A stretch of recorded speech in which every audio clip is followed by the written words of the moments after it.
உலக தமிழ் சொந்தங்கள் அனைவருக்கும் அன்பான வணக்கம். எல்லாரும் எப்படி இருக்கிறீங்க? நல்லா இருப்பீங்க அப்படி சொல்லி நம்புறேன். இன்னைக்கு ஒரு ஸ்பெஷலான ஒரு காணொலியோடு நான் உங்களை சந்திக்கிறேன்.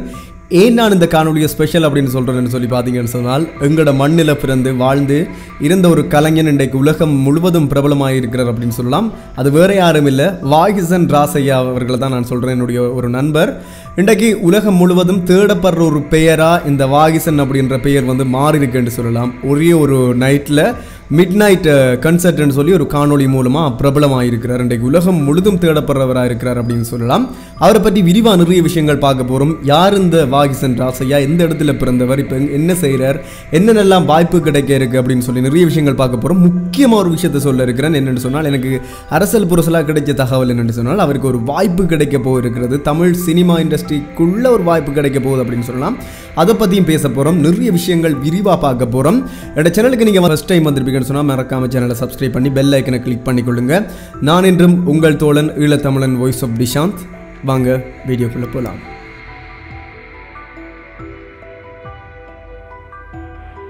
சரி, நிறைய இழுக்க வேணாம், நேரடியாக விஷயத்துக்கு போகலாம் அப்படின்னு நினைக்கிறேன். இந்த வாகிசன் ராசையா அவர்கள் வந்து இன்றைக்கு வந்து அவர்களுடைய ஒரு பாடல் வந்து பிரபலமாக இருக்குது.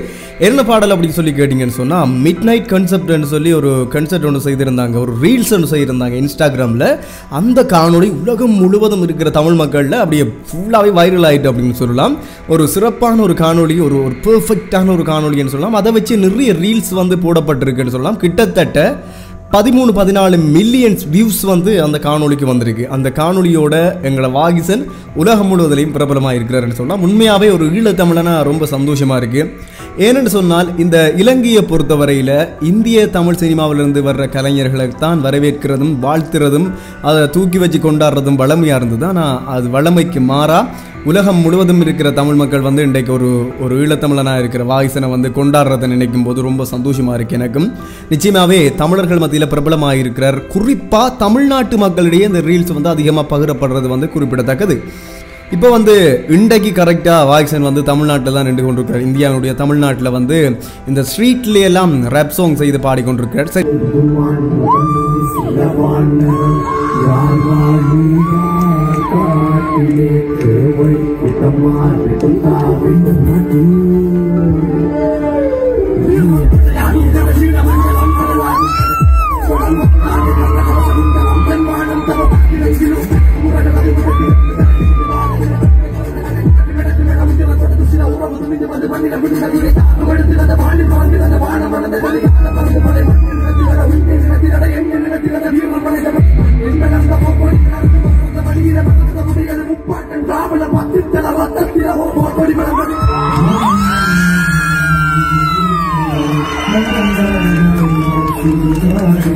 சரி, இப்போ நாங்கள் வந்து விரிவாக இவர் யார், எங்கே பிறந்தவர்ன்ற தகவலை வந்து நாங்கள் பார்க்க போகிறோம்.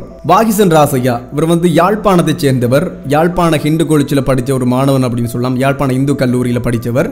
இவர் வந்து குடும்பமே ஒரு கலை குடும்பம் தான். இவருடைய குறிப்பாக சொல்ல போனால் இவருடைய சகோதரர் அண்ணா வந்து உமாகரன் ராசையா. உமாகரன் ராசையா அண்ணா வந்து நிறைய பேருக்கு தெரிஞ்சிருக்கும். அவர் ஒரு தமிழ் ஆசிரியர், ஒரு விமர்சகர் அப்படின்னு சொல்லலாம். தமிழில் வந்து தேர்ச்சி பெற்ற ஒரு ஆளுன்னு சொல்லலாம். அப்படி ஒரு சிறப்பான ஒரு குடும்பத்திலிருந்து வந்தவர் தான் இந்த வாகிசன் ராசையா. இன்றைக்கு வந்து உலகம் முழுவதும் பேசப்படுற ஒரு மொழி தமிழ்.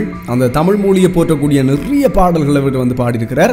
ரப்சிலோன் அப்படின்னு சொல்கிற ஒரு யூடியூப் சேனலுடைய சொந்தக்காரர் தான் இந்த வாகிசன். இவர்களுக்கு நிறைய ஃப்ரெண்ட்ஸ் இருக்காங்க. அவங்க எல்லாரும் சேர்ந்து சிறப்பான பாடல்களை கொடுத்து கொண்டிருப்பாங்க. குறிப்பாக ஒரு பாடல் இந்த மனசில் எப்போவுமே பதிஞ்ச பாடல் என்னன்னு சொன்னால், என் அன்னை தந்த பூமியே, அந்த பாடலை சொல்லலாம். மிக ஒரு சூப்பரான ஒரு பாடல். தமிழர்களுடைய இன்றைய நிலையையும், தமிழர்கள் எப்படி வாழ்ந்தாங்க, தமிழர்களுடைய தொன்மை என்ன, பழமை என்ன, எவ்வளவு பெரிய இனம் நாங்கள் என்ற விஷயங்கள் எல்லாத்தையுமே பறைசாற்ற மாதிரி அந்த பாடல் வந்திருந்தது. குறிப்பாக வாகிசனுடைய நிறைய பாடல்கள் இந்த தமிழ் மொழி சார்ந்து, பண்டை காலம் சார்ந்து, சங்க காலம் சார்ந்த விஷயங்கள் வந்து இருக்கும். அதே மாதிரி தான் இந்த பாடலும் ஒரு சிறப்பான வெற்றியை கொடுத்துருக்கு அப்படின்னு சொல்லலாம். இந்தியாவில் இப்போ இருக்கிறார், தமிழ்நாட்டில் இருக்கிறார். நிறைய தமிழ்நாட்டில் இருக்கிற முன்னணி ஊடகங்களால் வந்து இன்டர்வியூ எடுக்கப்படுறார், நேர்காணல் வந்து கொடுத்து கொண்டிருக்கிறார். குறிப்பாக தமிழ்நாட்டை பொறுத்தவரையில் மிக பிரபலமாக இருக்கிறவங்களுக்கு தான் இந்த மிகப்பெரிய தமிழ் மீடியாஸ் எல்லாம், ஊடகங்கள் எல்லாம் வந்து பேட்டி எடுக்கிறது வழமை. அந்த வகையில் வாகிசனையும் எடுத்திருக்கிறாங்கன்ற நினைக்கும் போது, பேட்டி எடுத்திருக்காங்கன்னு நினைக்கிறது போது ரொம்ப ரொம்ப சந்தோஷமாக இருக்குது, மனசு நிறைவாக இருக்குது அப்படின்னு சொல்லலாம். உண்மையாகவே சந்தோஷம் வாகிசனை நினைக்கும் போது, வாகிசனுடைய வளர்ச்சியை நினைக்கும் போது. இது மாத்திரமல்ல, வாகிசன் வந்து இலங்கையிலேருந்து லண்டனில் கூட போய் கன்சர்ட் செய்திருந்தது குறிப்பிடத்தக்கது அப்படின்னு சொல்லலாம். தமிழ் மக்கள் மத்தியில் பிரபலமாக இருந்து கொண்டிருக்கிறார் எங்களுடைய வாகிசன் ராசையா. அவருக்கு நாங்கள் நிச்சயமாக வாழ்த்துக்களை சொல்லணும். மனசார வாகிசன் ராசையாவுக்கு வாழ்த்துக்களை தெரிவித்துக் கொள்கிறோம். முக்கியமான விஷயம் என்னென்று சொன்னால், இப்போ வந்து இவருடைய பேர் வந்து அதிகமாக ஆன்லைனில் தேடப்படுற பெயராக இந்த வாகிசன் ராசையா அப்படின்ற பேர் வந்து இருக்குது. குறிப்பாக பெண்களால் வந்து அதிகமாக தேடப்படுது இந்த வாகிசன் ராசையாண்ட பேர். அவ்வளவு பிரபலமாக இருக்கிறார். என்னென்னு சொன்னால், இப்போ இருக்கிற இளைஞர்களுக்கு இந்த ரேப் சாங் வந்து மிக பிரபலமானது உண்டு. குறிப்பாக சொல்ல போனால் ரேப் சாங் வந்து இலங்கையில் இன்னும் ஃபேமஸாக இருந்தது ஆரம்ப காலம் தொட்டு. இந்த பொப்பாடல்கள் என்று சொல்லி ஆரம்பத்திலேருந்து அப்படியே வந்து கொண்டு வந்தது. பொப்பாடல் மனோகர் அவர்களை கூறலாம். அண்மையில் அப்படி கொரோனாக்குள்ளே வந்து காலமாக இருந்தார். அப்படி நிறைய கலைஞர்கள், பொப் கலைஞர்கள், ரேப் கலைஞர்கள் வந்து இலங்கையில் இருந்து கொண்டிருக்கிறாங்க.